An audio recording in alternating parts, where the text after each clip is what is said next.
வித்யாலக்ஷ்மியே வாருமம்மா வித்யாலக்ஷ்மியே வாருமம்மா வித்யையாவும் தந்திடம்மா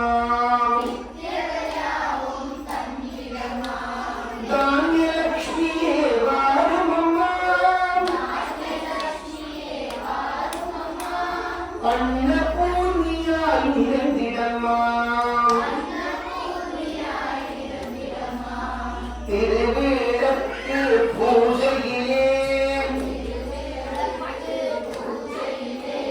அழைத்தேன் முன்பாக